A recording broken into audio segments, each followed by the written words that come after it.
Hello everyone, welcome to EduMask. I hope you all will be doing great. So today we will be discussing the fourth lecture of FASAI. In this lecture we will see how FASAI has taken some initiative for promoting the safe and wholesome food. Before starting the video, I'll request you all to kindly share and subscribe our channel. To access the course, you can join our Telegram channel, that is EduMask 1008. For any query related to our course, you can mail us on our mail ID, that is edumask1008. So without wasting our time, let's move to our lecture.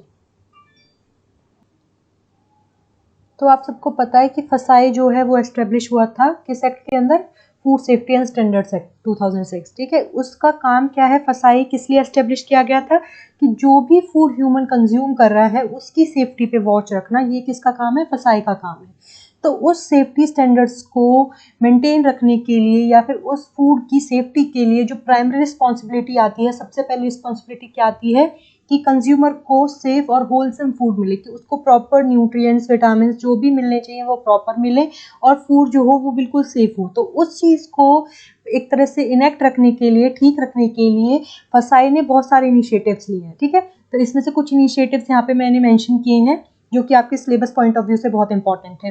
तो सबसे पहला है eat right India, ERI। उसके बाद second आता है food fortification. ठीक है, कि फूड मतलब एक नेचुरल जो फूड मिलता है उसके बाद उसमें कुछ ना कुछ चेंजेस करना, वो होता है फोर्टिफिकेशन, कि वो कंज्यूम करने के लिए और अच्छा हो जाए, कि उसकी विटामिन वैल्यू या न्यूट्रिएंट्स वैल्यू को बढ़ा दिया जाए, वो होता है फूड फोर्टिफिकेशन। ठीक है, उसके बाद थर्ड आता है safe and nutritious food, SNF। उसके बाद फोर्थ है क्लीन स्ट्रीट फूड हब। उसके बाद आता है रीपर्पस यूज्ड कुकिंग ऑयल, जो कुकिंग ऑयल होता है जिसको हम ये कहते हैं कि ये अच्छा नहीं होता बॉडी के लिए, उसके लिए भी फसाई ने एक पूरा एक तरह से एक स्कीम चलाई है, एक पूरा एक सेटअप तैयार किया है कि किस तरीके से हम इस जो कुकिंग ऑयल है उसको दोबारा यूज़ कर सकते हैं। ठीक है, तो ये इन सारी चीज़ों को अब हम इन डिटेल डिस्कस करने वाले हैं कि इन इनिशिएटिव्स में क्या क्या स्टेप्स उठाए गए। तो सबसे पहले हमारा आता है ईट राइट इंडिया, जिसको हिंदी में आप कह सकते हैं सही भोजन बेहतर जीवन। ठीक है, ये एक प्रॉपर एक टैगलाइन दी गई है ईट राइट इंडिया जो मूवमेंट है उसकी, सही भोजन बेहतर जीवन। तो फसाई ने द ईट राइट मूवमेंट शुरू किया था 10 जुलाई 2018 को, इसलिए जो पब्लिक हेल्थ है इंडिया की उसको इम्प्रूव करने के लिए, और जो कि नेगेटिव न्यूट्रिशनल ट्रेंड जो है जिससे कि हमारे मतलब लाइफस्टाइल में जो डिजीज बढ़ रही हैं उसको कहीं ना कहीं कॉम्बैट करने के लिए, उसको हटाने के लिए। ठीक है, जो फूड इंडस्ट्री है, जो पब्लिक हेल्थ प्रोफेशनल्स हैं, सिविल सोसाइटी है हमारी, कंज्यूमर ऑर्गेनाइजेशंस, इन्फ्लुएंसर्स हैं जो कि भाई इस चीज़ के लिए मतलब कंज्यूमर ऑर्गेनाइजेशंस हैं जो अलग अलग, वो जो इन्फ्लुएंसर्स हैं जो कि चीज़ों को प्रमोट करते हैं, और सेलिब्रिटीज़, ये सारे इकट्ठे होकर एक प्लेटफॉर्म पे आए और उन्होंने प्लेज लिया कि कंक्रीट स्टेप मतलब एक स्ट्रॉन्ग स्टेप उठाएंगे just to amplify the eat right movement, कि जिससे कि जो ईट राइट मूवमेंट जो है हमारा, जो कि एक सही खाने के बारे में बताने के लिए चलाया जा रहा है, एक मुहिम चलाई जा रही है फसाई के थ्रू, तो उसको सही तरीके से लोगों तक पहुंचाना है। ठीक है, तो ईट राइट मूवमेंट जो कैंपेनिंग थी उसकी 3 की थीम्स थी। सबसे पहली थी ईट सेफ, ईट हेल्दी, और उसके बाद ही ईट सस्टेनेबल। ठीक है, तो इन तीन जो एक तरह से बेस, इन तीनों को बेस मान के इस जो मूवमेंट है उसको आगे बढ़ाया गया। अब इनके अंदर क्या क्या चीजें थी, कि ईट सेफ में क्या क्या आया, ईट हेल्दी में क्या आया, ईट सस्टेनेबल में क्या आया, ये अभी हम इन डिटेल देखने वाले हैं। तो ईट सेफ के अंदर क्या किया गया, ईट सेफ के अंदर ये श्योर किया गया कि पर्सनल और सराउंडिंग जो है वो उसमें हाइजीन बनाए रखें। ठीक है, और जो हमारी फूड सप्लाई चेन्स हैं वो एक तरह से हाइजीनिक और सैनिटरी प्रैक्टिसेस हों उसके अंदर, मतलब कि उसकी हाइजीन के ऊपर ध्यान दिया जाए। जैसे फूड सप्लाई चेन जो है, जो फूड सप्लाई हो रहा है एक जगह से दूसरी जगह पे ट्रांसपोर्ट हो रहा है, उसके अंदर जो हाइजीन और जो सैनिटरी प्रैक्टिसेस हैं उनको और ज़्यादा इम्प्रूव किया जाए। उसके बाद एडल्ट्रेशन जो होता है, ये मिलावट जो होती है उसको कम किया जाए। ठीक है, टॉक्सिन और जो कंटेमिनेंट फूड होता है उसको कम किया जाए।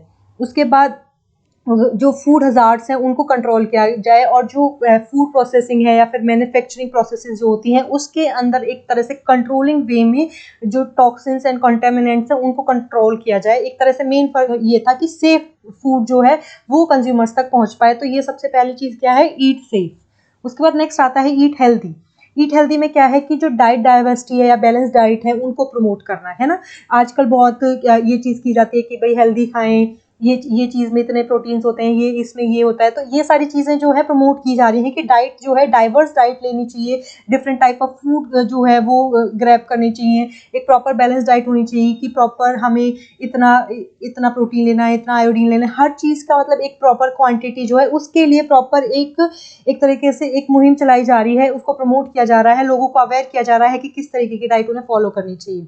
फिर टॉक्सिक जो ट्रांसफैट है हमारा, इंडस्ट्रियल ट्रांसफैट है, उसको एलिमिनेट करने की कोशिश की जा रही है। ठीक है, इसके लिए अभी हमने जो पुराने लेक्चर थे उसमें देखा भी था, करंट अफेयर में दिखाया गया था कि ट्रांसफैटी उसको हटाने के लिए मतलब एक स्कीम चलाई जा रही है।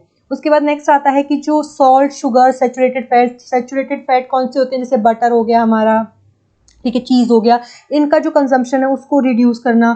ठीक है, और जो स्टेपल फूड है हमारा, जिसकी जब जो कि हम देख रहे हैं कि जब हम नॉर्मल जो फूड खा रहे हैं उसमें हमें प्रॉपर न्यूट्रिएंट्स नहीं मिल रहे, जो माइक्रो न्यूट्रिएंट्स हैं उनकी डेफिशिएंसी हो रही है। तो इसकी वजह से हम क्या कर रहे हैं, इस चीज़ को एड्रेस होने के इस चीज़ को हमने एड्रेस किया, और उसको एड्रेस होने के बाद हम क्या कर रहे हैं, जो हमारा स्टेपल फूड है जिसको हम डेली खा रहे हैं, उससे जो हमें माइक्रो न्यूट्रिएंट्स की डेफिशिएंसी हो रही है उसको खत्म करने के लिए हम क्या कर रहे हैं, फूड फोर्टिफिकेशन कर रहे हैं कि फूड में जो न्यूट्रिएंट्स या विटामिन की जो कमी आ रही है उसको इम्प्रूव करने की कोशिश की जा रही है। ठीक है, तो ईट हेल्दी के अंदर ये चीज़ें मतलब इंक्लूड की गई हैं। फिर आता है हमारा ईट सस्टेनेबल। ईट सस्टेनेबल में क्या है कि जो लोकल और सीजनल जो फूड होते हैं, जैसे सीजनल फ्रूट्स वगैरह आते हैं, उनको प्रमोट करना, फूड लॉस या फिर फूड वेस्ट को कम करना, उसको प्रिवेंट करना, वाटर को कंज्यूम करना, ठीक है, मतलब कंजर्व करके रखना, सॉरी, वाटर को कंजर्व करके रखना जो फूड वैल्यू चेन्स में यूज़ किया जाता है। ठीक है, उसके बाद आता है केमिकल जो यूज़ किए जा रहे हैं फूड प्रोडक्शन में, या फिर उनको पैकेजिंग करते टाइम हम उसको प्रिवेंट करने के लिए कि वो ख़राब ना हो, उसके लिए जो हम केमिकल्स यूज़ कर रहे हैं उनका कहीं ना कहीं कम यूज़ करना। ठीक है, तो इस तरीके से हम जो है ये 3 चीज़ें चलाई गई, ईट सेफ, ईट हेल्दी और ईट सस्टेनेबल, ये 3 थीम है ईट राइट इंडिया के अंदर, जिसमें डिफरेंट चीज़ों पे फोकस किया जा रहा है। ठीक है, हमारा जो ये मूवमेंट है ईट राइट इंडिया, इसको अलाइन कर दिया गया है किसके साथ, जो नेशनल हेल्थ पॉलिसी 2017 थी, जिसके अंदर कि हम प्रिवेंटिव और प्रोमोटिव हेल्थ केयर या फ्लैगशिप प्रोग्राम्स चला रहे थे। अब ये हेल्थ पॉलिसीज के अंदर कौन कौन से प्रोग्राम्स थे, जैसे आयुष्मान भारत है, पोषण अभियान, एनीमिया मुक्त भारत है, स्वच्छ भारत मिशन, इन सारे जो प्रोग्राम्स हैं इनके साथ ईट राइट इंडिया को भी अलाइन कर दिया गया है। ठीक है, मतलब हमारे जो फूड टेकिंग है वो इन प्रोग्राम्स के साथ में मर्ज करके, कि जिससे कि हमारे हेल्थ केयर पे भी रहे, हमारा मतलब स्वच्छता भी रहे। ठीक है, एनीमिया मुक्त भारत की जो ब्लड में डेफिशिएंसी हो जाती है, वो ब्लड की डेफिशिएंसी हो जाती है उसकी वजह से, मतलब ये सारी चीज़ें इनको अलाइन कर दिया गया है ईट राइट इंडिया के साथ। ठीक है, तो ईट राइट इंडिया जो मूवमेंट है वो एक लार्ज स्केल एफर्ट है कि हमारी जो कंट्री का फूड सिस्टम है उसको हम चेंज करके एक सेफर और हेल्दियर ईटिंग हैबिट्स में चेंज कर दें। ये एक पैन इंडिया साइकिल मूवमेंट है, और जिसका काम सिर्फ ये है कि कंज्यूमर अवेयरनेस हो अच्छे खाने और न्यूट्रिशियस खाने के लिए। ठीक है, तो ईट राइट इंडिया ने अडॉप्ट किया है एक judicious mix of regulatory, capacity building, collaborative empowerment approach, जिससे कि ये इंश्योर किया जा सके कि हर पर्सन को या हमारे प्लेनेट पे रहने वाले हर पर्सन के लिए हमारा जो फूड है वो हेल्दी रहे और न्यूट्रिशियस रहे। ठीक है, तो ईट राइट इंडिया का जो मूवमेंट है उसको अलाइन कर दिया गया है नेशनल हेल्थ पॉलिसीज जो चल रही हैं, जिसके अंदर जो प्रोग्राम्स चल रहे हैं, जैसे आयुष्मान भारत, पोषण अभियान, एनीमिया मुक्त भारत और स्वच्छ भारत मिशन। ठीक है, ईट राइट इंडिया का जो लोगो बनाया गया है वो इस तरीके से बनाया गया है, जैसे हमारी प्लेट होती है, थाली होती है, जो इंडियन थाली की जो शेप होती है, उसी की तरह हमारा क्या है, ईट राइट इंडिया का लोगो बनाया गया है। और उस लोगो के अंदर इस तरीके से हमने जो कलर्स दिए, आपको ये लोगो जो दिख भी रहा है, तो इसमें जो कलर्स दिए गए हैं वो कलर्स जो हैं वो अलग अलग हमारे किस तरीके से हमें क्वांटिटी लेनी चाहिए वो, और किस तरीके से हमारी जो उस क्वांटिटी के अंदर हमारे न्यूट्रिएंट्स हैं या फिर क्या क्या चीज़ें हैं, उस तरीके से ही इस डाइट को बनाया गया है कि मतलब जो पूरा का पूरा होलसम जो फूड है हमारा, वो डिफरेंट वैरायटी ऑफ फूड को एक तरह से अपने अंदर इंकलकेट करता है, इंक्लूड करता है, और उसके साथ साथ उसमें क्या क्या न्यूट्रिएंट्स वैल्यू है, जैसे कि इसमें रखा है pulses, consume adequate quantity, food and drinks high in fat और शुगर, उसकी क्वांटिटी कितनी होनी चाहिए, मिल्क और मिल्क प्रोडक्ट्स की क्वांटिटी कितनी होनी चाहिए। जितना बड़ा इसका साइज है ना आर का, वो मतलब रिप्रेजेंट कर रहा है कि कितना पोर्शन हमें फूड का कंज्यूम करना चाहिए फॉर ऑप्टिमम हेल्थ। ठीक है, कलर से इनको ये बताया गया है कि अलग अलग कलर इसलिए मेंशन किए गए हैं कि किस तरीके का फूड कैसे लेना चाहिए, उसकी मतलब कलर वाइज को डिफ्रेंशिएट किया गया है। क्लियर, तो ये लोगो है ईट राइट इंडिया का। इस लोगो के अंदर ही हमने ये बताया है कि किस तरीके से बैलेंस और होलसम डाइट जो है वो ली जा सकती है एक अच्छी हेल्थ के लिए। ठीक है, इसमें अलग अलग तरीके से कि प्लेंटी ऑफ वाटर पीना चाहिए, उसकी शेप दिखा रखी है, सस्टेनेबिलिटी, फिर उसके बाद फ्रूट्स और वेजिटेबल्स की क्वांटिटी कितनी होनी चाहिए, ये आती है रिप्रेजेंट कर रही है, मीट फिश और पोल्ट्री जो है वो कितना होना चाहिए। तो ये सारी चीज़ें इस लोगों के अंदर ही बताई गई हैं, ईट राइट इंडिया के जो लोगों के अंदर। अब कुछ की पॉइंट्स है ईट राइट इंडिया से रिलेटेड। तो ईट राइट इंडिया का जो विजन है 2050 के लिए वो ये है कि हमें एक ऐसा कल्चर क्रिएट करना है जिसमें कि safe, healthy and sustainable food मिले सबको, ठीक है, 2050 तक। उसके बाद एक और मतलब की पॉइंट क्या आता है कि हमारे सितंबर 2021 में फसाई ने अवार्ड दिया था 5 star certification award eat right station के नाम से, किसको, चंडीगढ़ रेलवे स्टेशन को। ये हम प्रीवियस लेक्चर में भी देख चुके हैं, है ना। उसके बाद हमारा नेक्स्ट क्या है कि ईट राइट इंडिया मिशन का जो एम है वो ये है कि इंडिया को ट्रांस फैट फ्री बनाना है, कब तक, 2022 तक, ठीक है। ईट राइट इंडिया का एम है to cut down salt, sugar and oil consumption by 30% in 3 years, की 3 साल के अंदर अंदर जो ऑयल, सॉल्ट, शुगर का जो कंजम्पशन है उसको कट डाउन कर देना है। उसको कब करना है, कब तक, 30% तक करना है, ठीक है। तो ये सारे जो एम है ये ईट राइट इंडिया के अंदर आते हैं।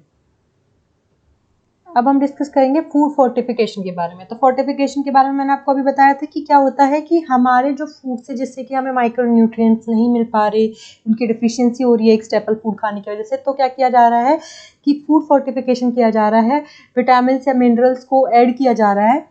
किस तरीके से कि हमारा जो फूड हम कंज्यूम कर रहे हैं, स्टेपल फूड जो हम लेते हैं, उसमें जो न्यूट्रिशनल कंटेंट है उसको बढ़ाया जा सके। तो अभी फिलहाल जो गवर्नमेंट प्रमोट कर रही है फोर्टिफिकेशन को, वो 5 फूड आइटम्स में कर रही है। तो पहला कौन सा है, राइस, दूसरा सॉल्ट, फिर एडिबल ऑयल, फिर मिल्क और व्हीट, ठीक है। तो इसमें इस तरीके से क्या किया जा रहा है, फोर्टिफिकेशन किया जा रहा है। अब देखते हैं कि इन 5 फूड आइटम्स में फोर्टिफिकेशन किस तरीके से हो रहा है।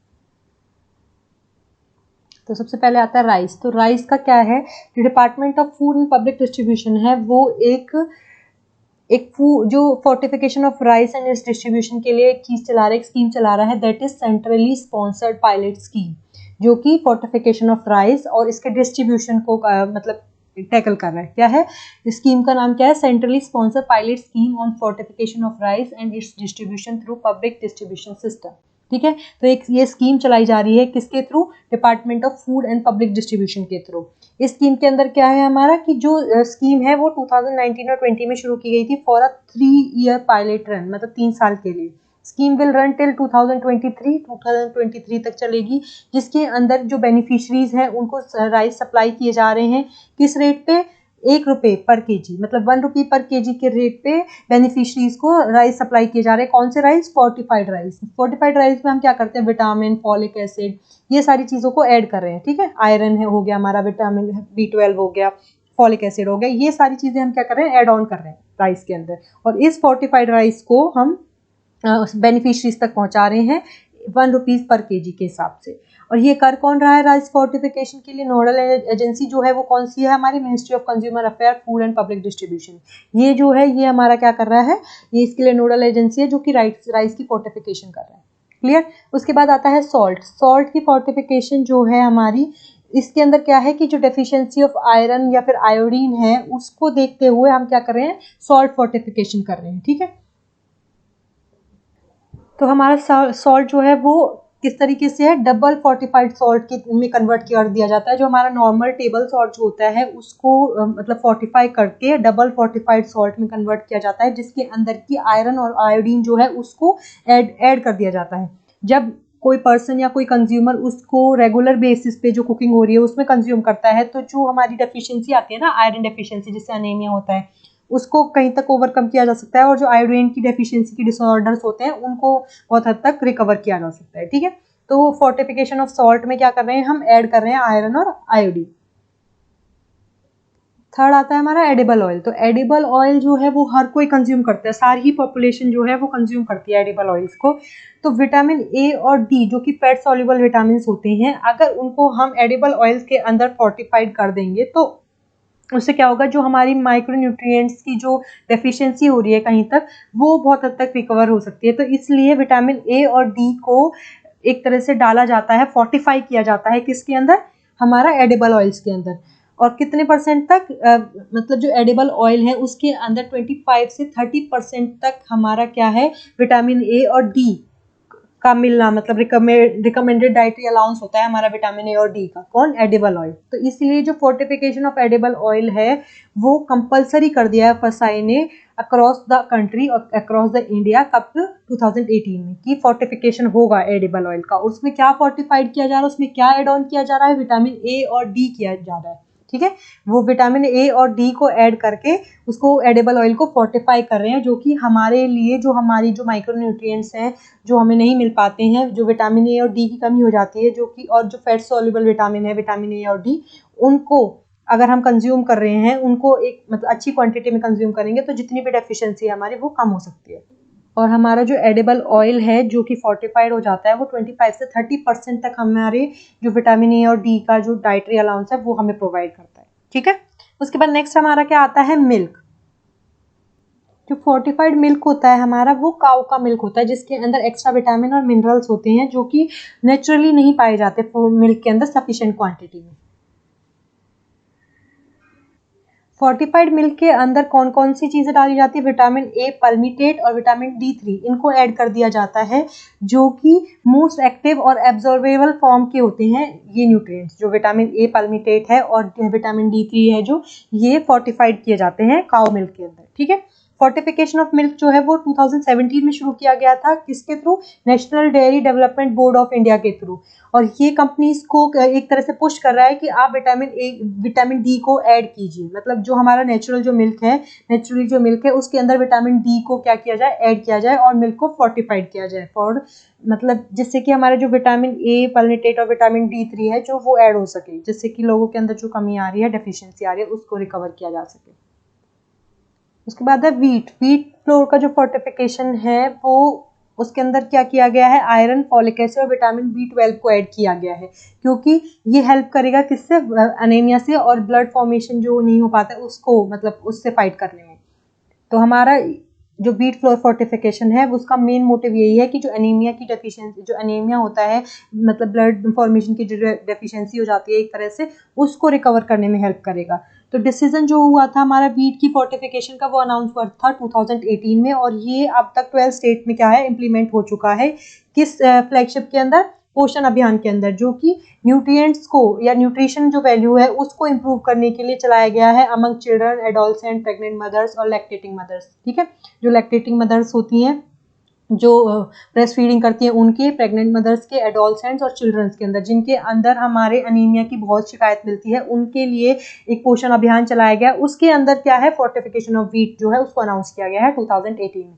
और वीट का जो फोर्टिफिकेशन हो रहा है उसमें क्या क्या डाला जा रहा है, आयरन, फॉलिक एसिड और विटामिन B12 डाला जा रहा है, ठीक है। तो ये आपको याद रखना है। उसके बाद नेक्स्ट अब हमारा आता है कि फोर्टिफिकेशन की एडवांटेजेस क्या क्या है, हमें क्या मतलब फायदा हो रहा है इससे। तो सबसे पहला बेनिफिट क्या है कि फूड फोर्टिफिकेशन का क्या है, high benefit to cost ratio, मतलब बेनिफिट ज्यादा हो रहा है, कॉस्ट कम लग रही है। जैसे कि 1 रुपया स्पेंड करने पे उन्हें 9 रुपीज का बेनिफिट हो रहा है टू द इकोनॉमी, मतलब अगर हम 1 रुपया लगा रहे हैं फोर्टिफिकेशन के लिए तो 9 रुपीज इन रिटर्न मिल रहे हैं, ओके। दूसरा क्या हो रहा है कि ये मतलब एक साथ ही अगर हम फोर्टिफिकेशन कर दे रहे हैं फूड का, तो एक साथ ही हम पूरा एक लार्ज सेक्शन जो है हमारी पॉपुलेशन का उसकी हेल्थ को इम्प्रूव करने में कैपेबल है, ऑल एट वंस, एक ही साथ। उसके बाद तीसरा क्या आता है कि इससे फोर्टिफिकेशन की वजह से जो फूड का जो टेस्ट है या फिर उसकी अरोमा है या उसका टेक्सचर है उसमें कोई चेंज नहीं आता, मतलब जो बेसिक कैरेक्टरिस्टिक्स हैं फूड के वो ऐसे कैसे ही बनी रहते हैं, बस उसकी न्यूट्रिएंट्स वैल्यू जो है वो बढ़ जाती है। अब फोर्टिफिकेशन करने में इश्यूज क्या क्या है, तो सबसे पहला इशू क्या है कि जो आयरन है जो हम एड ऑन कर रहे हैं, है ना, तो आयरन के अंदर ऑक्सीडेटिव प्रॉपर्टीज होती हैं जो कि हमारे इंटेस्टाइनल जो म्यूकस है उसके साथ रिएक्ट कर सकती हैं, जिसकी वजह से जो इन्फेक्शंस हैं, जो एग्जिस्टिंग इन्फेक्शंस हैं वो मतलब एक तरह से डैमेज, मतलब उनसे वो डैमेज हो सकता है, जो कि ऑल ओवर इंडिया में इन्फेक्शंस तो हैं, तो उसकी वजह से क्या हो सकता है, वो डैमेज हो सकता है, ठीक है। तो उसके बाद नेक्स्ट क्या आता है हमारा कि जो नेचुरल फूड है उसके अंदर बहुत सारे प्रोटेक्टिव सब्सटेंस होते हैं, जैसे फाइटोकेमिकल्स हैं या पॉली अनसैचुरेटेड फैट्स हैं, तो जो कि हमारी जो बॉडी है उसको मतलब प्रोटेक्ट कर रहे हैं, है ना, फाइटोकेमिकल्स या पॉली अनसैचुरेटेड फैट्स हैं। लेकिन जब हम ब्लेंडिंग ऑफ माइक्रोन्यूट्रिएंट्स करते हैं in the process of fortification, वो उसके लिए एक एडवर्सली इफेक्ट क्रिएट कर सकते हैं कि अगर हम ब्लेंडिंग ऑफ माइक्रोन्यूट्रिएंट्स के प्रोसेस में हम क्या है एक तरह से इन जो हमारे जो फाइटोकेमिकल्स हैं या पॉली अनसैचुरेटेड फैट्स हैं उनको एक तरह से ध्यान में नहीं रख रहे, और जिसकी वजह से क्या पता वो सब्सटेंस हमारे मतलब एक तरह से वैनिश हो जा रहे हैं और वो एडवर्सली इफेक्ट कर रहे हैं उसके ऊपर। जो हम ब्लेंडिंग ऑफ माइक्रोन्यूट्रिएंट्स की जो प्रोसेस कर रहे हैं वो उसका बेकार असर पड़ रहा है किसके ऊपर, फाइटोकेमिकल्स और पॉली अनसैचुरेटेड फैट्स के ऊपर, जो कि हमारे लिए एक प्रोटेक्टिव सब्सटेंस है। ठीक है, उसके बाद थर्ड क्या आता है कि अगर हम फोर्टिफिकेशन को मैंडेटरी कर देते हैं, कब तक हम तो इस चीज़ को या फिर ये ईट राइट इंडिया या इन जो हम स्कीम्स लेके आए हैं इसलिए लेके आए हैं कि जो भी डेफिशिएंसी हो रही है, जो माइक्रोन्यूट्रिएंट्स या प्रॉपर हमें न्यूट्रिएंट्स वैल्यू जो नहीं मिल पा रही है उसको मैं एक तरह से फुलफिल करने के लिए लेके आए। लेकिन जब हम फोर्टिफिकेशन कर देंगे तो ये एक मार्केट क्रिएट कर देगा कि लोग मार्केट एक तरह से मार्केट ही क्रिएट हो रहा है कि फोर्टिफिकेशन कर रहे हैं हम, तो लोगों को मतलब एक तरह से काम मिल रहा है इस चीज़ में और एक मार्केट सेटअप हो रहा है। तो जब मार्केट सेटअप हो जाएगा तो उस चीज़ को विड्रॉ करना बहुत मुश्किल हो जाएगा। जब हम अपने टारगेट को अचीव भी कर लेंगे उसके बाद हम उसको हटा नहीं पाएंगे, उसको रिमूव करना बहुत मुश्किल हो जाएगा, उसको विड्रॉ करना बहुत मुश्किल हो जाएगा। तो ये भी एक बहुत ही कंसर्न का इशू है। उसके बाद नेक्स्ट क्या आता है कि एनीमिया और आयरन डेफिशिएंसी के बीच में कोई डायरेक्ट लिंक नहीं है। कैसे? एनीमिया जो है वो ज़्यादातर पुअर चिल्ड्रन जो रूरल एरियाज में रह रहे हैं उनके अंदर पाया जाता है, जबकि आयरन डेफिशिएंसी जो है वो किसके अंदर है, अर्बन और रिच जो पीपल है उनके अंदर है कंट्री में। तो इसलिए इनका कोई डायरेक्ट लिंक नहीं बन पा रहा किसका, एनीमिया और आयरन डेफिशिएंसी का। तो इसलिए फोर्टिफिकेशन के अंदर ये सारे इश्यूज आ रहे हैं कि आयरन के पास ऑक्सीडेटिव प्रॉपर्टी है जो कि हमारे इंटेस्टाइनल म्यूकसा के साथ क्या है रिएक्ट कर सकती है। उसके बाद नेचुरल फूड जो है उसके पास प्रोटेक्टिव सब्सटेंस होते हैं जो कि ब्लेंडिंग ऑफ माइक्रोन्यूट्रिएंट्स के करने से क्या है एडवर्सली अफेक्ट हो सकता है उनके ऊपर। फिर फोर्टिफिकेशन हम कर तो देंगे लेकिन अगर वो मार्केट में आ गया तो उस मतलब उससे एक मार्केट क्रिएट हो गया तो उसको विड्रॉ करना बहुत मुश्किल हो जाएगा, क्योंकि वो एक लोगों के लिए काम जैसा बन जाएगा, एक मार्केट जैसा बन जाएगा, एक मतलब बिजनेस टाइप चीज हो जाएगी वो। और एक डायरेक्ट लिंक नहीं है एनीमिया और आयरन डेफिशिएंसी के बीच। एनीमिया जो है पुअर चिल्ड्रंस में हो रहा है, रूरल एरियाज में जो रहते हैं, और आयरन डेफिशिएंसी हो रही है अर्बन और रिच पीपल में। तो आप देख सकते हैं कि ये फोर्टिफिकेशन के लिए ये इश्यूज हैं जो फेस करने पड़ रहे हैं।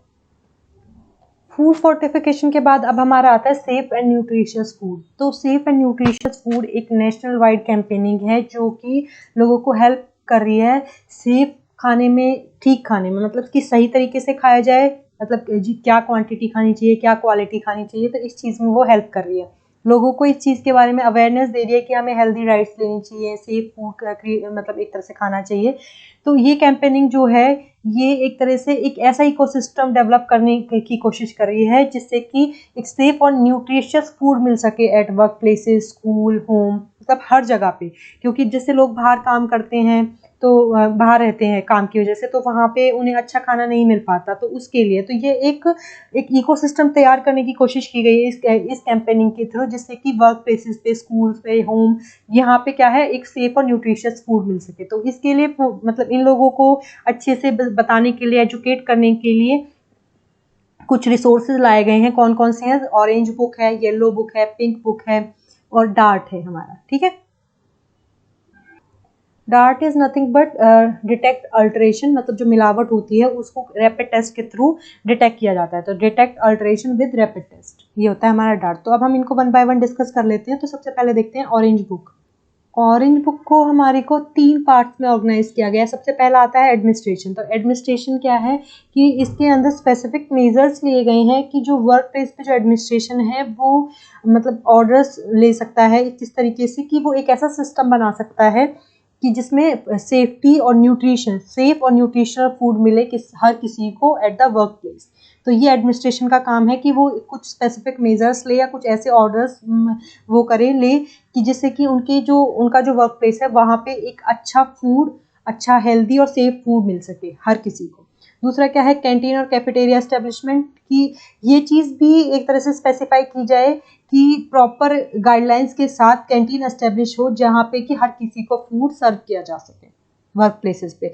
उसके बाद एम्प्लॉयज़ के लिए क्या है कि कुछ सेवरल इम्पॉर्टेंट आप कह सकते हैं टिप्स प्रोवाइड की जा सकती हैं कि उनको क्या करना चाहिए, क्या नहीं करना चाहिए। उन्हें सजेशंस दिए जा सकते हैं कि उनको हेल्दी और सेफ रहने के लिए किस तरीके का फूड उनको खाना चाहिए। ठीक है, तो ये तीनों चीज़ क्या है ऑरेंज बुक के अंदर आती है हमारी। नेक्स्ट है येलो बुक। येलो बुक एक इंटरेक्टिव और इलस्ट्रेटिव है, मतलब एक इजी वे में समझी जा सकती है, जो कि किसके लिए है, पेरेंट्स, टीचर्स और स्टूडेंट्स के लिए। तो इसलिए इसको एक इजी वे में अंडरस्टैंड करने के लिए बनाया गया है। एक तरह से एक गाइड बुक है जिसमें कि ये बताया गया है कि किस तरीके से होलसम फूड हैबिट्स को इनकलकेट किया जा सकता है अपने रूटीन में एट द यंग एज, क्योंकि हम जब यंग एज में ही उनको अपनी हैबिट बना लेंगे तो वो हमारे साथ आगे तक भी जुड़ी रहती हैं, हमारी लाइफ में आगे तक बनी रहती हैं और हमें हेल्प करती हैं हेल्दी रहने में। उसके बाद इस बुक में ये भी मेंशन है कि स्कूल जो हेल्थ और वेलनेस टीम है वो किस तरीके के जो एक्टिविटीज़ है वो परफॉर्म कराएं क्लासरूम्स में। उसके बाद जो कंटेंट है इस येलो बुक के अंदर वो एज अप्रोप्रिएट मॉड्यूल्स में डिवाइडेड है कि भाई किस एज पे कैसा फूड मतलब फूड हैबिट्स को फॉलो अप करना चाहिए, किस तरीके का होलसम फूड लेना चाहिए।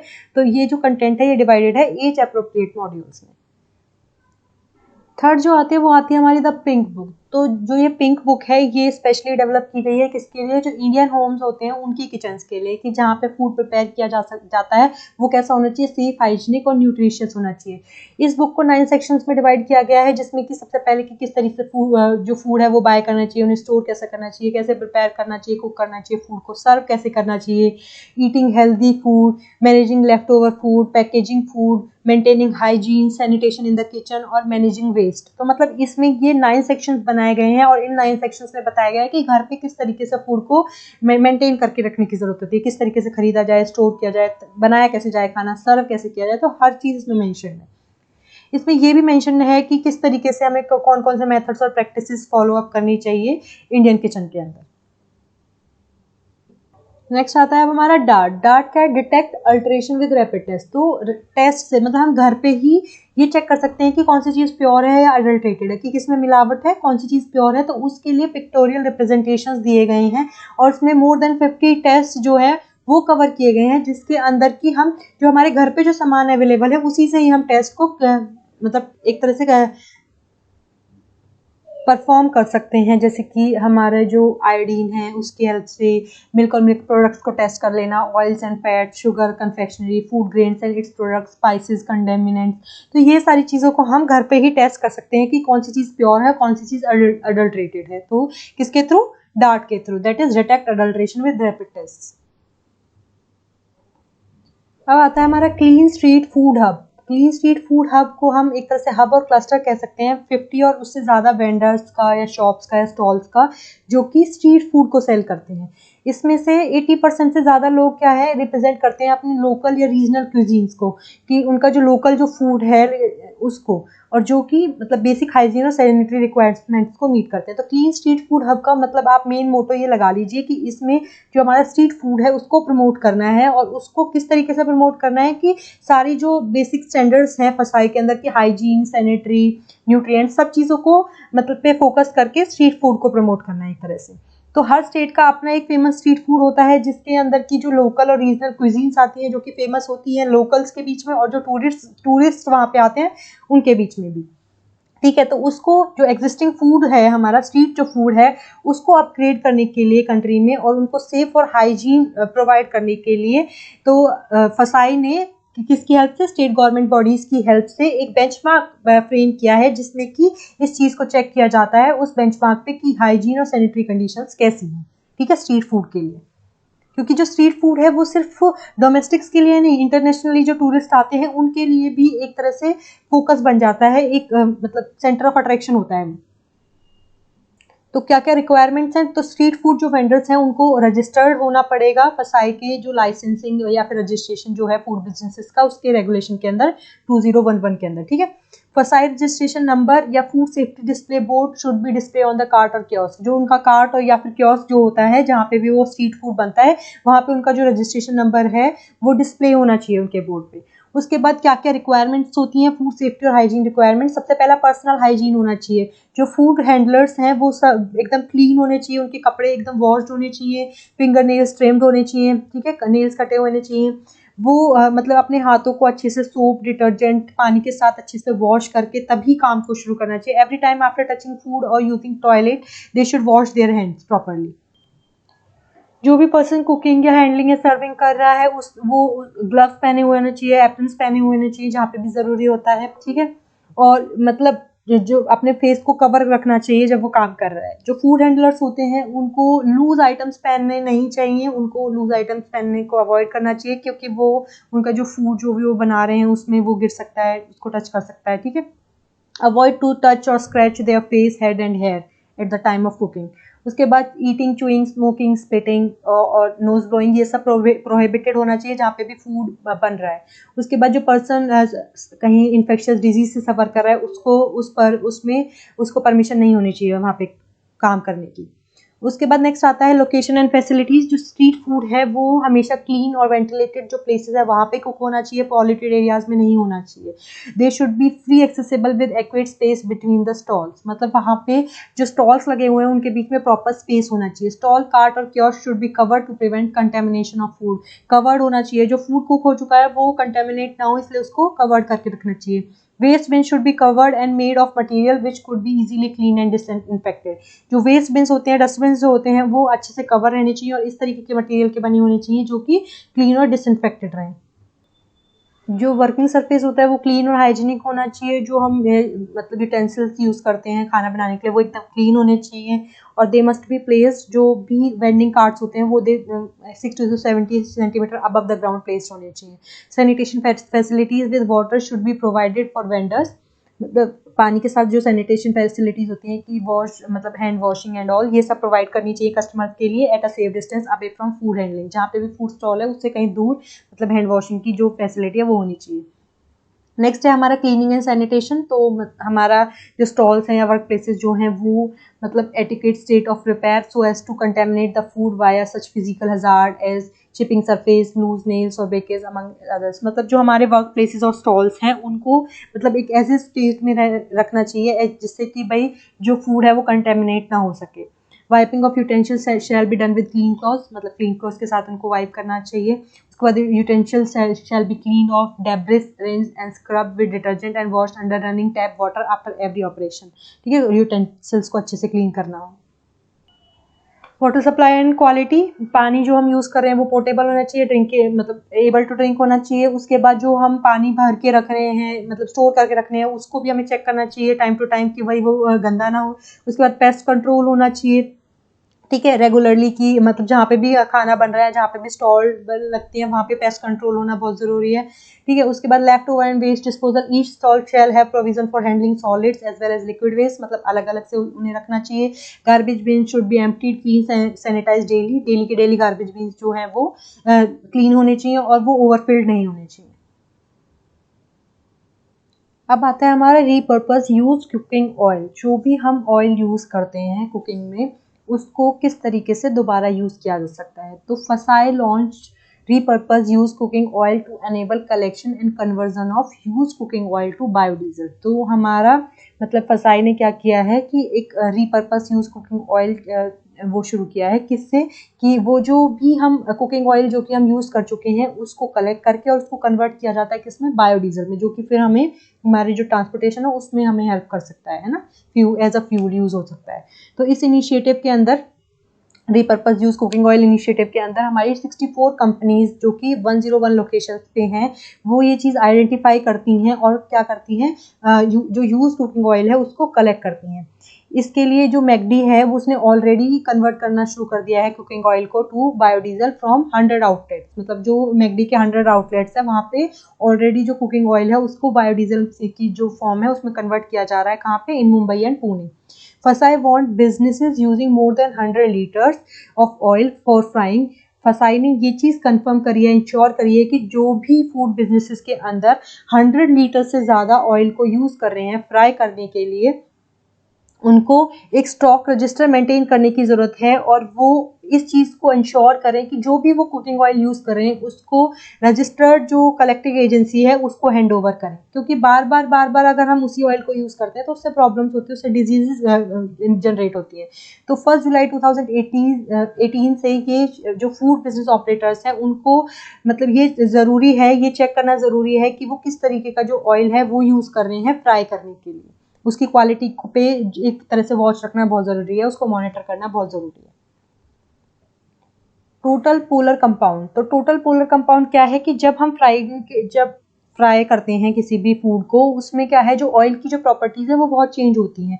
कैसे चेंज होती है, उसमें एक कंपाउंड बन जाते हैं, टोटल पोलर कंपाउंड्स बन जाते हैं बार बार फ्राई करने की वजह से, जो कि बहुत टॉक्सिक होते हैं हमारी बॉडी के लिए और बहुत सारी डिजीज़ को जनरेट करते हैं, जैसे हाइपरटेंशन, अल्जाइमर, लिवर डिजीज़।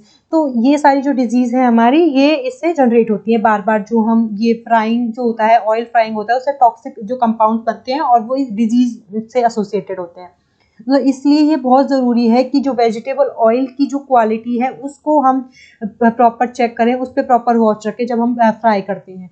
तो in order to safeguard consumer की हेल्थ को ध्यान में रखते हुए फसाई ने फिक्स किया है कि टोटल पोलर कंपाउंड की जो लिमिट है वो कितनी हो सकती है, 25% तक हो सकती है, और अगर उससे ज़्यादा टोटल पोलर कंपाउंड पाया जाता है तो वेजिटेबल ऑयल जो है वो यूज़ नहीं किया जा सकता। ठीक है, उसके बाद आता है ईई स्ट्रेटेजी। तो फसाई ने ईई स्ट्रेटेजी को इम्प्लीमेंट किया है just to ensure good health and welfare for 130 crore citizens of India, जिसमें कि हमारा जो क्लाइमेट चेंज है उसको हम कम कर सकें, उस पर जो इफेक्ट पड़ रहे हैं उसको हम कम कर सकें, और जो एनवायरमेंटली सस्टेनेबल डेवलपमेंट है उसको हम एक तरह से बढ़ा सकें। तो इसलिए ईई स्ट्रेटेजी, जिसमें ई का मतलब है एजुकेशन, एनफोर्समेंट, इकोसिस्टम। अब क्या क्या बेनिफिट्स हैं हमारे RUCO के, तो सबसे पहला तो हेल्थ बेनिफिट है कि हम इल इफेक्ट्स को हटा सकते हैं, जो यूज्ड हमारे कुकिंग ऑयल से होता है हमारा, है ना। उसके बाद जब हम उस यूज कुकिंग ऑयल को बायोडीजल में कन्वर्ट करेंगे तो उसके लिए हमें मैन फोर्स भी चाहिए होगी, हमें प्रॉपर सेटअप भी चाहिए होगा, तो उससे एम्प्लॉयमेंट जनरेशन होगा और इकोनॉमिक ग्रोथ होगी, इंफ्रास्ट्रक्चर इन्वेस्टमेंट होगा रूरल एरियाज़ में, मतलब जहाँ पे भी हम मतलब सेटअप कर सकते हैं इंफ्रास्ट्रक्चर को, तो रूरल एरियाज़ में हम इंफ्रास्ट्रक्चर इन्वेस्टमेंट कर सकते हैं। एनवायरनमेंट क्लीन होगा विद रिड्यूसर कार्बन फुटप्रिंट, मतलब कि जो बायोडीजल है वो एक तरह से क्या है, कम पॉल्यूशन के एक तरह से जनरेट करता है, तो इसलिए हमारे लिए ये क्लियर एनवायरनमेंट प्रोवाइड करेगा। उसके बाद इंपोर्ट डिपेंडेंसी, कि हम जो फ्यूल जो है वो बाहर से जो मंगाते हैं उसके लिए हमारा क्या है, डिपेंडेंसी कम हो जाएगी। तो इस तरीके से हमारा RUCO जो है वो हेल्प करता है to promote a shift towards circular economy, जिसमें कि हमारा हेल्थ, एनवायरनमेंट और इकोनॉमिक बेनिफिट्स हमें मिल सकते हैं। ठीक है, तो इसलिए ये हमारे लिए बहुत बेनिफिट है। रीयूजेबल यूज कुकिंग ऑयल, तो हम क्या है कि उसको मतलब फिर से यूज़ कर सकते हैं, रीपर्पस, मतलब अपने पर्पस के लिए दोबारा उसको यूज़ किया जा सकता है। तो आज के लिए इतना ही था। I hope you like the video. अब मिलेंगे नए लेक्चर में नए वीडियो कंटेंट के साथ, तब तक के लिए stay safe. Thank you so much.